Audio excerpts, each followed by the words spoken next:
అశ్వమేధ యాగం అనేది ప్రాచీన భారతదేశంలో రాజులు తమ సార్వభౌమత్వాన్ని నిరూపించుకోవడానికి రాజ్య విస్తరణ కోసం నిర్వహించే అత్యంత వైభవవంతమైన వేదిక యాగం.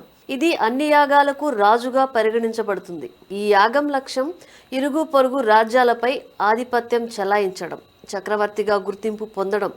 మేలుజాతి గుర్రాన్ని పూజించి దాని నొసటిపై జయపత్రాన్ని కట్టి స్వేచ్ఛగా వదిలేస్తారు. ఆ గుర్రం సంచరించిన భూభాగమంతా యాగం చేసిన రాజు అధీనంలోకి వస్తుంది. గుర్రం వెనుక వీరులైన సైనికులు అనుసరిస్తారు. గుర్రాన్ని ఎవరైనా అడ్డుకుంటే వారితో యుద్ధం చేయాల్సి ఉంటుంది. ఈ యాగం 1 సంవత్సరం పాటు కొనసాగుతుంది. ఈ కాలంలో గుర్రం యథేచ్ఛగా తిరుగుతుంది. గుర్రం క్షేమంగా తిరిగి వచ్చాక యాగం పూర్తవుతుంది. శ్రీరాముడు, యుధిష్ఠిరుడు, దశరథుడు వంటి రాజులు ఈ యాగం చేసినట్లు పురాణాలు చెబుతున్నాయి. ఈ యాగం రాజ్యాధిపత్యానికి, సామ్రాజ్య విస్తరణకు, రాజ్య శాంతికి సంకేతంగా పరిగణించబడుతుంది. ఇప్పుడు బీజేపీ అదే చేస్తుంది. గత వారం ప్రధానమంత్రి నరేంద్ర మోదీ 2 రాష్ట్రాల్లో జరిగిన ప్రమాణ స్వీకార కార్యక్రమాల్లో పాల్గొన్నారు. అవి బీహార్లో సామ్రాట్ చౌదరి, పశ్చిమ బెంగాల్లో సువేందు అధికారులది.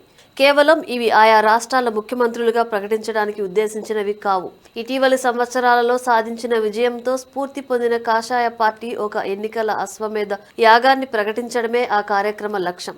2014 మే నెలలో మోదీ కేంద్ర పగ్గాలు చేపట్టినప్పుడు జాతీయ ప్రజాస్వామ్య కూటమి ఎన్డీఏ దాని మిత్రపక్షాలతో కలిసి కేవలం 7 రాష్ట్రాల్లో మాత్రమే అధికారంలో ఉండేది. నేడు అది 22 రాష్ట్రాలను పాలిస్తోంది. మరి ఇది ఎలా సాధించింది? కొందరు దీనిని మతతత్వ విజయం అని కూడా అంటారు.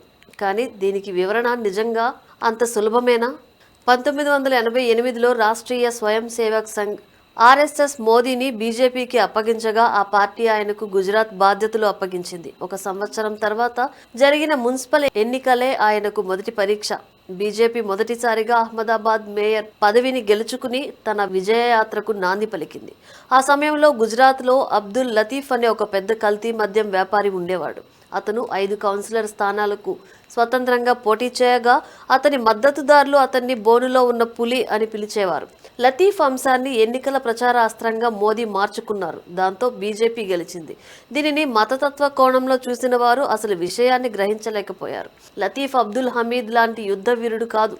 అబ్దుల్ కలాం లాంటి శాస్త్రవేత్త కూడా కాదు. అతను ఒక చరిత్రహీనుడు. అతని గెలుపు ఓటములు లౌకికవాదానికి ఎలా గెలుపు ఓటములు అవుతాయి?